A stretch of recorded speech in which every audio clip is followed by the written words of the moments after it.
Hey everybody and welcome to Critical Crafting. I got a comment on one of my videos the other day from Justin Kittle asking if I could make a intro video for new beginners.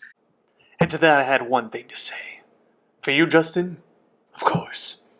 And I hadn't really thought about this much, but I realized that there were probably people out there who didn't know some of the terms and techniques that me and a lot of other crafters who've been doing this for a while know. So I decided I was going to make a crafter's guide to everything. And this is basically a video about all the different techniques, supplies, and that kind of thing you might need as a beginning crafter. And I'm going to put some timestamps throughout the video so that if you know about a technique or a topic and you don't really want to hear about that, you can skip forward to something that is more relevant to you and your crafting style. I'm going to also provide Amazon associate links down below to all the products that I talk about in this video. And if you want to help support the channel, please go ahead and click on those. I would love that. All right, let's get crafting.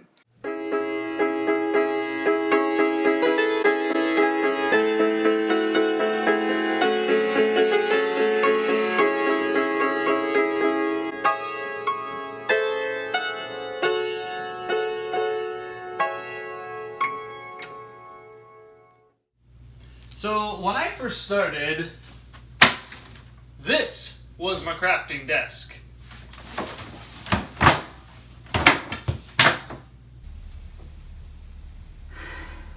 After a couple of years of crafting, my wife took pity on me, and behold!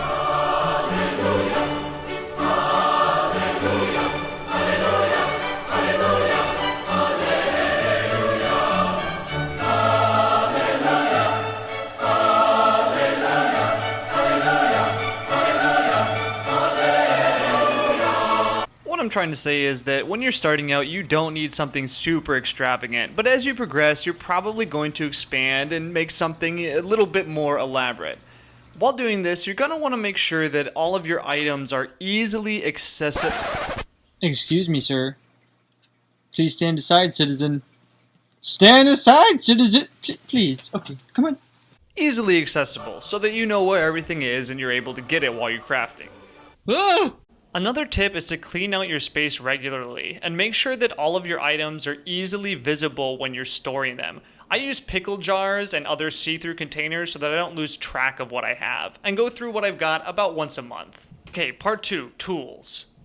There are a ton of different tools at our disposal as crafters, and that can be a little overwhelming at times. So in this portion of the video, I'm just going to cover a couple quick tools and supplies for beginners, as well as a few things that maybe you might want when you're a little bit more advanced. So first up is a hot glue gun. This is pretty paramount for crafting. Personally, I prefer a small, low-temp hot glue gun, and the reason for this is that low-temp hot glue guns won't melt your foam like a high-temp hot glue gun will. Smaller hot glue guns also allow you to be a little more precise with your gluing. Hot glue guns can be used for obvious things like gluing pieces of foam or wood together, but they can also be used to create really cool textures and even some interesting creatures for your games. Next up is a hot wire foam cutter. This is perhaps one of the first tools that anyone who's a crafter should look into buying. This bad boy cuts through XPS foam like a knife through butter, is incredibly handy at making terrain tiles, caves, scanners, stair steps, and rock formations.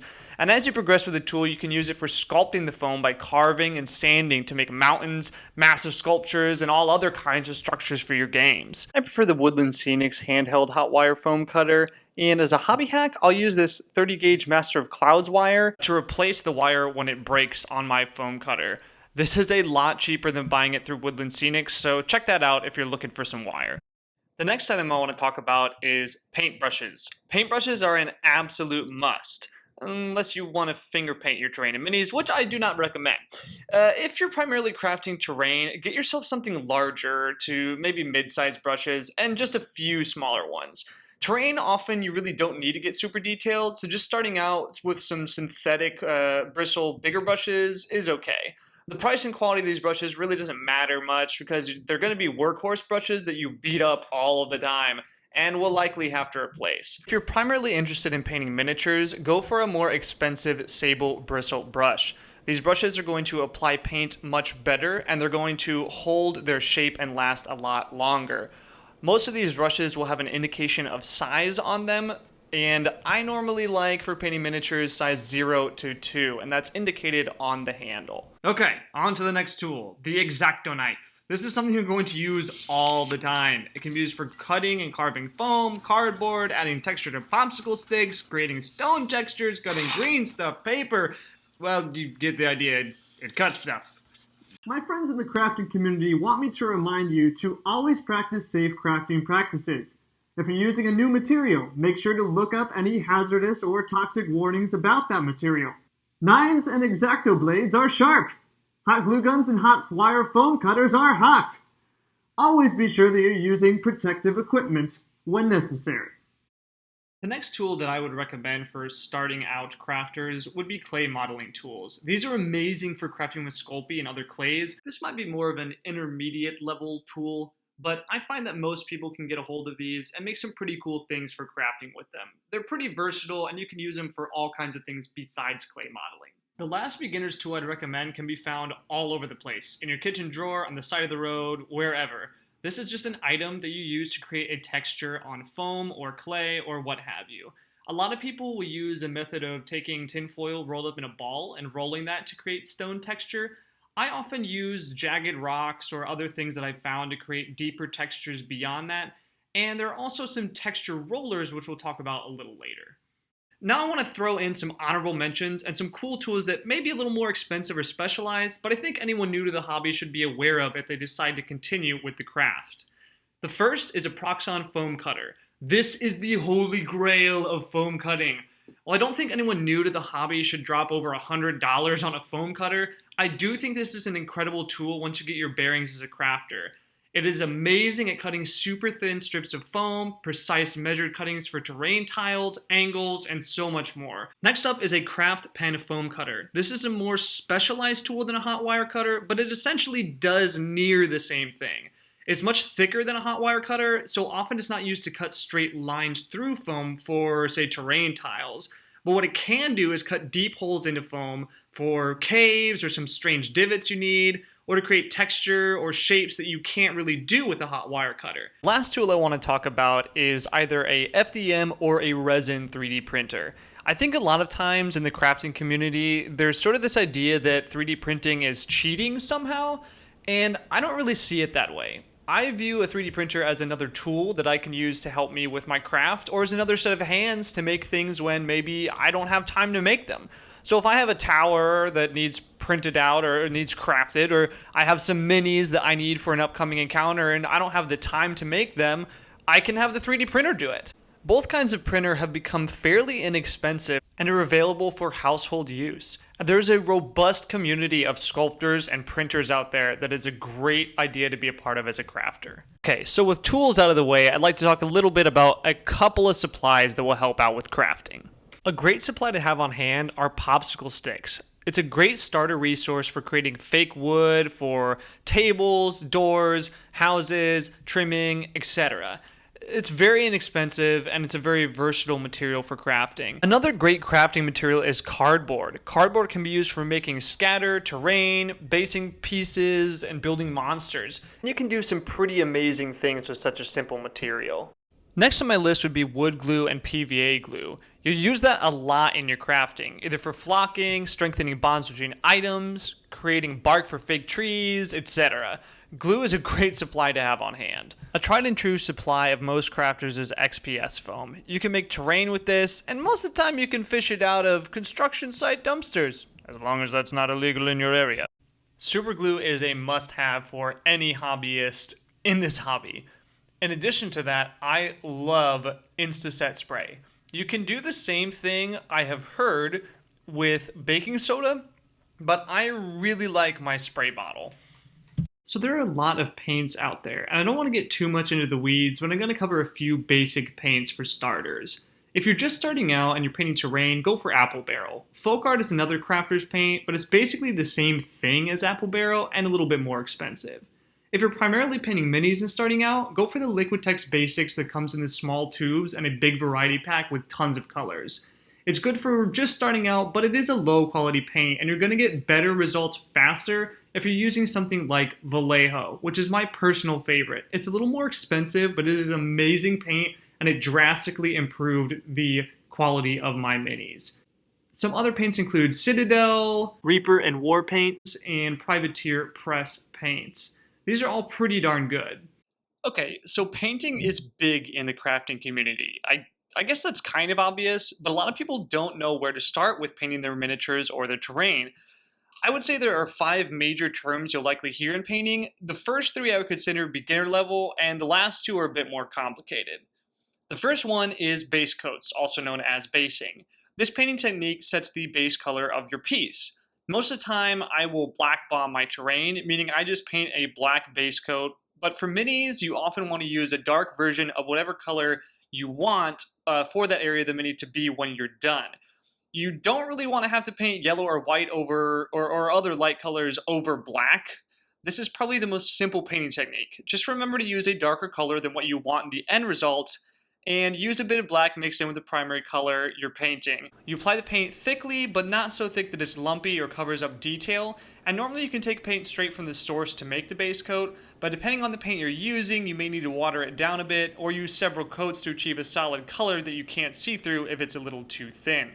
Be sure to let this coat dry before you apply any other paint. This is the first layer you're going to paint on any piece. The rest of these techniques can arguably be used in any order or repeated in variations to achieve different effects. The next technique is dry brushing. This technique will quickly improve pretty much any paint job, and the purpose of dry brushing is to highlight parts of whatever you're painting and pick up textures on the piece. In order to dry brush, you simply take whatever paint you're using and brush the majority of it off onto a paper towel or another surface before applying it to the piece. You just want a very small amount of paint, which you apply gently over whatever it is that you're working on to pick up highlights. Commonly a flat-ended brush is used for this, as it's less likely to get into the grooves of your work, and make sure to let the dry brushing fully dry before continuing to paint. It really shouldn't take too long to dry because it is such a small amount of paint that you have applied. As a side note, I often will dry brush onto a scrap piece of paper or something beforehand to make sure that I am not applying paint way too thick onto my piece. The third simple technique to talk about is washes or washing. To create a wash, simply add water to your paint until it's a semi-translucent quality, and then wash this color over what you've painted to create shadows or emphasize creases. Be sure to wait until all other layers of paint have dried or you will ruin your piece with this step. The paint will collect in grooves and creases in the piece, and it's important to remember that it can bleed into other areas as you paint. If this does happen, simply add more water and wash over the unwanted paint before dabbing it off with a paper towel. There are 2 advanced painting techniques I want to talk about briefly. The first is layering. Layering is simply the process of overlaying similar colors to create various layers of light on the piece. You can mix black or white to create new hues, or simply take a similar paint color and apply it. These layers should be semi-transparent, and I often add a little bit of water to the paint in my layering, and then normally move into the next painting technique, which is blending, or wet blending. In this painting technique, you apply the paint either straight from the source or watered down a bit, and then apply another paint to the same area or close on the piece. You then work the wet paint so they blend together. I use this very frequently when I'm creating realistic looking eyeballs. With these few simple techniques, you can create some wonderful looking miniatures and terrain pieces. For terrain, you can usually get away with just a base coat and a few layers of dry brushing, plus maybe a wash, but with miniatures you're most likely going to be using all of these techniques to create a spectacular looking mini. In this segment of the video, I'm just going to cover a few quick builds you can do as a starting crafter. One of the things most people start out making is terrain tiles. These are fairly easy to make and are a great place to start figuring out the ins and outs of crafting. In order to make a tile, you're first going to need some XPS foam cut to whatever thickness you want. I personally prefer a 1/2 inch thickness. As an aside, there are other materials you can make terrain tiles out of, including cardboard, but personally I prefer XPS foam. If you've purchased this foam from the store, you can easily add grid lines to it. And if you're not, you can use a handheld hot wire cutter or a Proxxon to cut it down to size. Once you've either assembled or cut the pieces down to the size that you want, you're going to want to create some grid lines. Normally I'll use a ruler and just mark off with a Sharpie 1-inch grids so that I can cut this later with the X-Acto knife.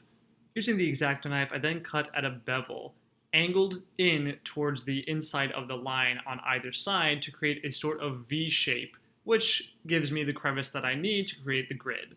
The next step is to take either a rock, tin foil, or whatever texture tool you're using and apply some texture onto that terrain tile. And finally, we use the painting techniques we talked about earlier with base coats, dry brushing, or washes if you want to create a beautifully painted terrain tile, if I do say so myself.